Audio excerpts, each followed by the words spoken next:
Detectives, what horrifying case made you quit your job forever?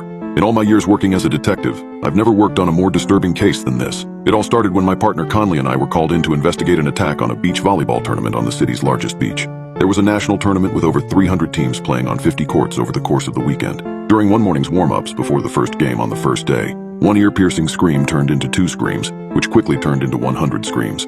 Suddenly, over 1/3 of the players needed immediate medical attention. Their feet, ankles, knees, thighs, hips, stomachs, and in some cases up to their shoulders and face were covered in deep, gushing cuts. Someone had gone to the beach the night before the tournament and brought hundreds of small, flat pieces of wood with razor blades sticking up from the centers in an upside-down capital T shape. The wood was dug into the sand, with the blade sharp ends pointed upward, and hidden just under the surface so no one could see them. It must have taken hours to set up. There were no deaths, but the damage that was caused resulted in hundreds of injuries and several dozen athletic young adults with sliced Achilles tendons and a dwindling future in sports. As with every investigation, we started off at the crime scene and worked our way outwards in tight, concentric circles. While the CSIs were combing the beach, Connolly and I were interviewing the people who ran the tournament, looking for any enemies or people who might want to target them in this tournament in particular. But those led nowhere. Sadly, the CSIs fared no better. The entire crime scene was awash. There were so many footprints and shoe and sandal prints in the sand it was impossible to search for tracks. And the actual razor blades and pieces of wood had been doused in bleach before being placed in their small dugouts. There were no security cameras on the beach, and the one camera in the parking lot didn't capture any cars between the hours of midnight and 7 a.m. Our phones were ringing off the hook with tips, but there were no real leads. After a month, we were nowhere in the investigation. But the case didn't end there. Not long after, at a senior home along the city's waterfront, a fire had started in the basement. Because of the accelerants used, it quickly overtook the first 2 floors. From there, the rest of the 8-story building went up. 22 residents and 9 staff died in the fire, all from smoke inhalation. We scoured the undamaged security footage, but again found no suspects around the parking lots or front entrances. The footage from the rear of the building was destroyed, so we couldn't check it. Not even a week later, there was a mass poisoning in a junior high school cafeteria. There were 23 deaths, 15 of which were students, and over 100 severe injuries. Crimes like this don't just regularly happen. Somebody was trying to make a point. Our investigation showed that someone had stealthily broken into the school overnight and poisoned every piece of food in the cafeteria's stockroom, fridge and freezer with arsenic. It was a miracle more people didn't die. All the school's exterior cameras were working, and after scouring them for clues, we finally found one at the back doors. The footage captured someone dressed in all black with a hood and ski mask over his face. He'd used a small set of locked picking tools to enter the back door which led to the kitchen. He used the same door to exit and ran off across the soccer field towards water. And suddenly everything clicked, an array of cases all leading us to the exact same conclusion. The beach volleyball courts, the seniors' home, and now this junior high. They all backed out onto the water. We marked all 3 locations on a map and scanned down the coast for all the marinas and harbors. Then we went back through all the routes and picked out various waterfront hotspots we knew would have footed to their exteriors. Using the dates of the 3 incidents, we checked the footage to try to find any repeat boats on the nights in question. We watched a lot of footage. There was only one boat that stood out.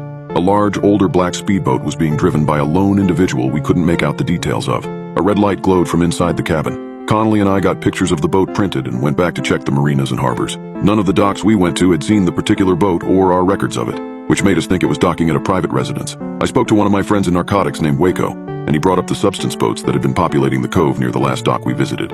It turned out that the many substance users in our city had been moving away from alleyways and SROs and onto small dinghies and substance boats, turning them into floating pill houses. The boats were harder for cops to break up or investigate, and you could float in the cove or out in the nearby channel for up to 6 months before having to vacate. Of course, the 6-month rule was never enforced, so the cove kept getting busier with more and more substance boats.